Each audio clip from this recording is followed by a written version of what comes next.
Let's say I'm 30 years old and Erasta is 20 and I started dating her when she was 18, right? Now, hold that thought. I know in your mind you're already thinking, predator. Good. Just hold that thought. Now, let's say when I started dating her, her career really wasn't all that yet. But then by 1920, she's now a global or a popular person at this point in her life, right?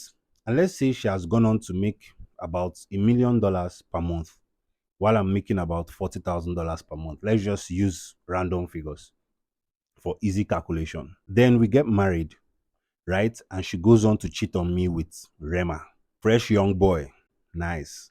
Now, within the conditions for the divorce, I want 50% of her money or 50% of her net worth. Let's say her net worth is about $36 million, meaning I want about $18 million as settlement. You're already thinking, why would a man want to take money from a woman? Like, what kind of a buyer behavior is? Just hold the thought first. Hold it. Now, on getting to court, it was discovered that she doesn't have any assets in her name. All the assets she owns and everything she owns, her entire money, all her accounts are in her mother's name. Now you're already saying yes, because why would I want to take money from her? Beautiful. Then what that means is technically she doesn't have any money in that relationship. I'm the one that has money. So from my 40,000 a month, let's say my net worth now is about $1 million.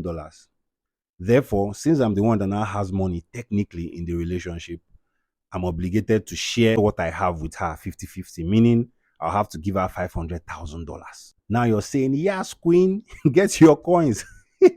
Go, girl. I'll be able to do that hand again. Like this. Bro, whatever it is, you say, yes, beautiful.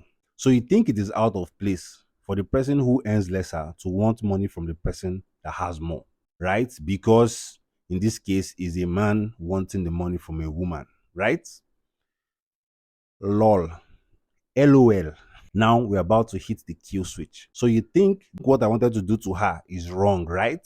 So now you think that what she's trying to do to me by taking half of the little I have is the right thing to do since I'm a man and she's a woman, right? Lol. LOL. Beautiful. You see, covetousness is not a disease of the rich. I've read several comments online where people say, well, these people that are talking about prenup don't even have any serious property to their name. So people that are saying these things, they will never make the amount of money that will even require. Some people claim to have a lot of life experience, but they really don't have nothing. If you travel around any third world country, especially a country like Nigeria, you would know that it does not matter the amount of money a man has before his property will become a subject of dispute. I've seen people fight over things as little as a cupboard, a wooden cupboard. That is this cupboard. I've seen husband and wife throw blow over who is supposed to get the cylinder. Waiting happen. The man married another wife against his first wife's wish. And now she says she's not marrying again. She's trying to drag the little, whatever you think it means nothing or should mean nothing. She's trying to drag it and take that one as her own. So when you sit down in your house and you think people that don't have much should not be talking about prenup, that who wants to collect small, whatever it is they have from them, bro, that means you're not awake to the reality of a third world country. A country like Nigeria, where there are over 130 million people experiencing multidimensional poverty, out of 200 million, that is almost about 54% of the entire population. That means, as a man that is eligible for marriage and has become a little bit economically viable, you're most likely to run into more women that come from backgrounds that are worse than your own, than you are to run into women that have good backgrounds or that are better placed in terms of the finances than you. And furthermore, what it means is it doesn't matter if what you have is a comb in your house, is a center table. There is somebody that doesn't even have that center table that is ready to fight for it. Now, I know a prenup is a big deal, but trying to say that those that don't have a certain amount should not contribute to the conversation is just the typical elitist mindset of most Nigerians that are somehow able to afford the means that the majority cannot afford. Close mindedness. Out of the abundance of a person's heart, generosity flows. You, the receiver, cannot be forcing someone that has the thing that the person is trying to give you. You cannot be picking and choosing what you want. A beggar has no choice. Whether you like it or not, in any situation, if you're the person that doesn't have whatever it is someone is trying to give you, you don't have any choice. The person can give you only what they feel in their heart you deserve. Now, you can say, well, it will make sense if you add more for me, or if you, but that is entitlement. Okay, no matter how you feel you're close to a person, no matter how important you think you are to a person, once you start looking at what the person has and thinking, oh, if the person has this, that means me, I should have this, then you're already becoming entitled. Let's take a very simple thing like farming, for instance. Let's say you have a cornfield and another friend has a cornfield, right? You're working on your cornfield and that friend abandons their cornfield to come and be talking to you on your cornfield, and you're working, you're cultivating. By the time it's harvest, your corn has grown and you're reaping a very bountiful harvest, while their own field is largely uncultivated because they were busy talking to you. Now, on the day of your harvest, if that friend comes to you and says, I want this particular corn or that particular corn, and the person is trying to pick the best cobs of corn from your farm, are you going to give it to the person like, yeah, take? Or are you going to feel in your heart like, you have a farmland, why didn't you cultivate it? Now, if it is you that requested that the person leave their own farmland and come and keep you company on your own, then it is a different thing. That means now you owe them for the time they spent not working on their own farmland. But in a case where they came with their own, free will to keep you company, there was no negotiation for them to stop working on their own farmland and come to yours to keep you company. Therefore, they cannot be choosing what they want you to give them as per their benefits for keeping you company. Work with me. Let's say I have a friend, and let's say me and this friend, we've been in the grind for, let's say, 10 years. I help the friend out, the friend helps me out. We help each other out whenever we have, financial issues. Let's say this friend starts making a lot of money and seeing a lot of success in their endeavor. And then let's say the person builds, let's say, 5 houses or maybe buys like 3 cars. Will I be feeling like, oh, this person has 3 cars and me, I don't have one yet, so this person should give me 1 car? Will I be feeling like this person has 5 houses and me, I don't have one yet, this person should give me 1 house? Give me is the language of entitlement. When you start looking at another person's properties and trying to think that you deserve to have it just because you were around this person, you're becoming entitled. And entitlement is a disease. Now, what if I throw in the fact that me and this friend, while we are being friends, we are also having sex? Does that change the dynamic of what I deserve in the relationship? If you say it does not, that's fine. So, what is the difference between friendship mixed with sex and an amorous relationship between a man and a woman? What's the difference? A woman helps a man out emotionally, psychologically, and otherwise. A man helps a woman out financially, blah, blah, blah, and otherwise. So, what avenue or what brings about the term deserves when it comes to taking a share of the fruits of another person's labor? Like the example I gave in the farming instance, if the friend told me to not hustle, that, oh, I should come and be keeping him company in his own hustle, or keeping her company in her own hustle, and then she makes it, then you can say, okay, maybe I deserve something because I left my own hustle at the person's request. So if a man says his wife should not work, or his wife should not hustle hard, she should take care of the home, or she should forget about her own career, or she should slow down in her own career and, focus more on what's happening at home, then you can say that she deserves something. Otherwise,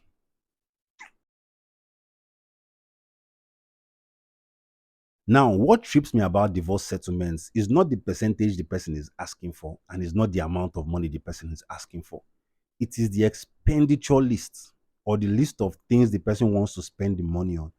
When I go through this list, I'm almost like, wait, what is going on? Is this, are you throwing a party every weekend or what? Even if you're throwing a party every weekend, by rights, you're not a millionaire, your spouse is. So why are you trying to live as if you're a millionaire when you're just simply married to a millionaire or a billionaire, as the case may be?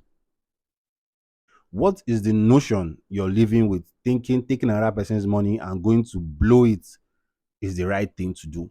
I mean, if you're talking about future plans, or you plan to set up a company, or you plan to do something for the children that is really useful, not taking them on expensive trips. Mind you, for those that say child raising is expensive, children don't need that much to survive.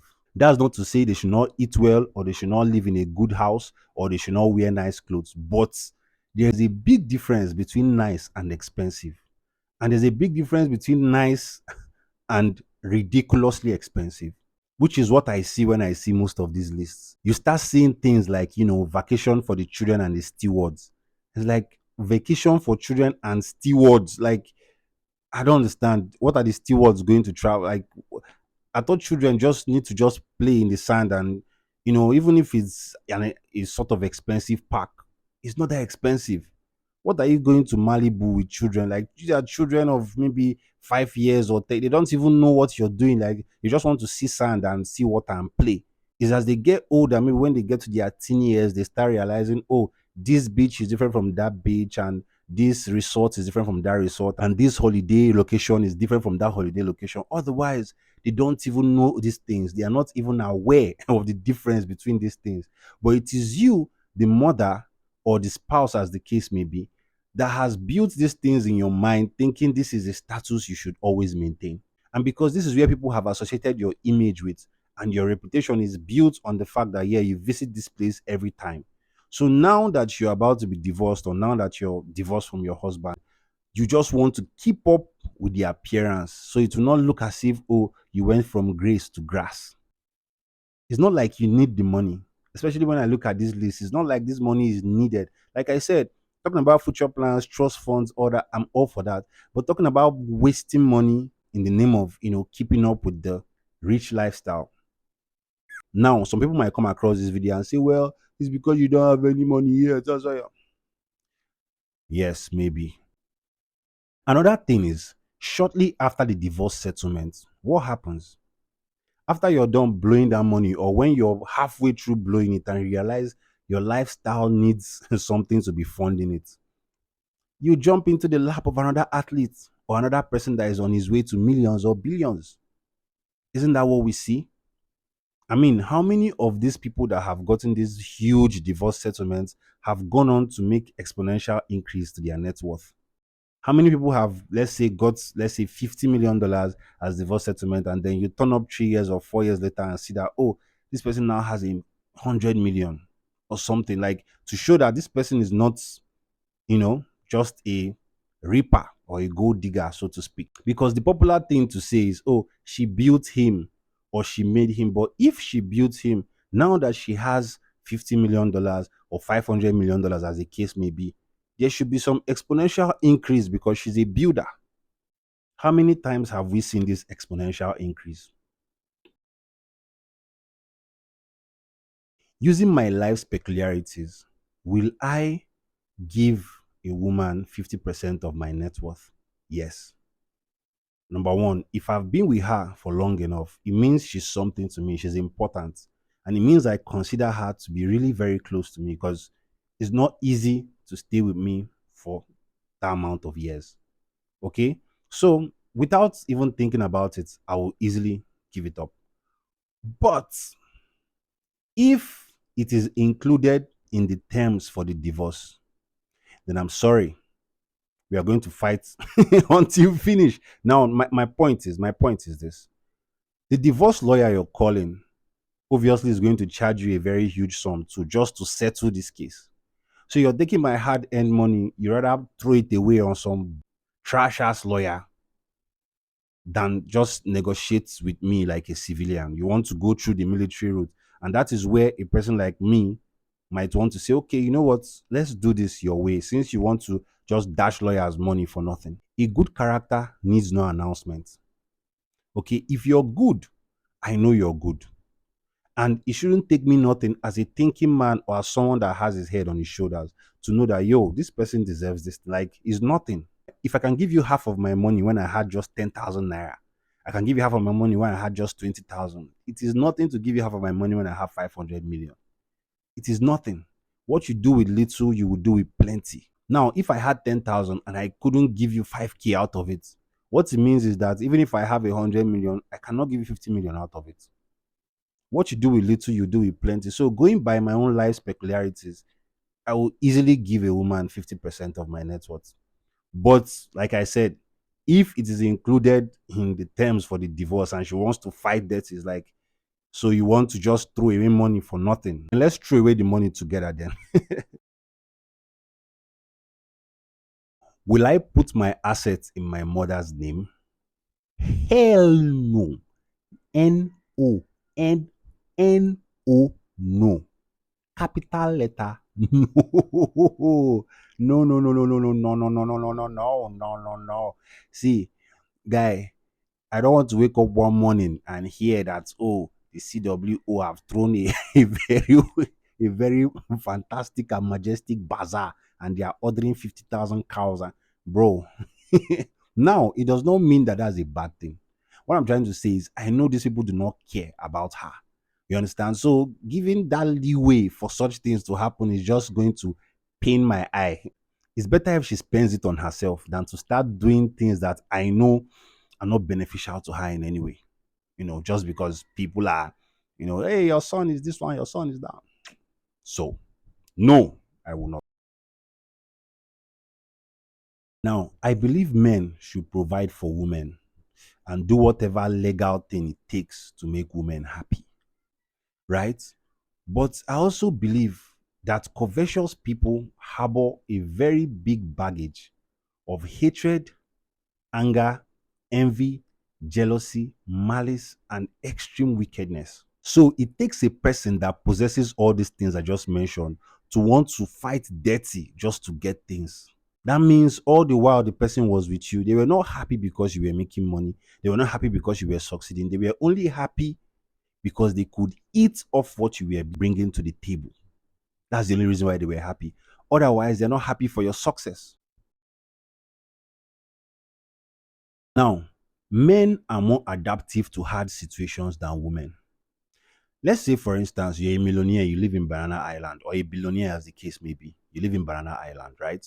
And one night you just wake your wife up like, yo, baby, we need to talk. And then you tell her, listen, this lifestyle, we can't keep up with it. We have to move back to Kokomaiko for the we have to move back to Kokomaiko for the next for the next 2 years. The minute you even start going towards that direction of trying to imply that the lifestyle can no longer be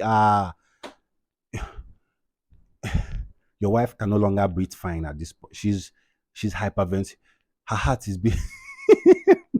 All the ashebi she has ordered, all the parties she has written down, all the places she has been invited to, all the wives and girlfriends of their fellow millionaires and billionaires club, all the wedding dress that she has planned, all the children's schools. When you take your children to school, you appear with your fellow rich people and everybody's looking rich, and you bring your children and they bring their children and you talk in the car park. She's thinking about how she'll go shopping and she'll meet another rich man's wife and they'll just be talking about their house. Like, you're about to take all that away from. Nah, it's not gonna happen, bro. It's not going to. And then you want to take her back to that Kokobaiko where she hates those neighbors, all those neighbors that will come. Oh my God! So they now come and say that they fell from grace to grace. Come on, nah. This is not happening. This is not happening. You understand? Whereas if a man is single, bro, you go pack your load just one night, one midnight, you go just pack your load, enter your car. Whew. Coco Michael straight, go and rest for the next 2 years, grind. After those 2 years, you'll be back up again and you move back to your banana. A man can do that. You understand? But the presence of a woman, especially a woman that has bought into the fullness of the life of wealth and affluence, she can never. She will do whatever it takes. Whatever it takes. She will do whatever it takes to make sure that that lifestyle is maintained. Now, this can be a good thing and a bad thing. It can be a good thing if she's not willing to crush her moral thresholds just to maintain the lifestyle. If she's willing to work harder to augment whatever it is you're trying to say is not right, you understand, just to make sure that lifestyle is maintained, then it is okay. But if she's willing to throw away her moral compass and just do whatever it takes, then You know the rest. Like, share, let me know your thoughts in the comments, and wait for the part 3 of this series.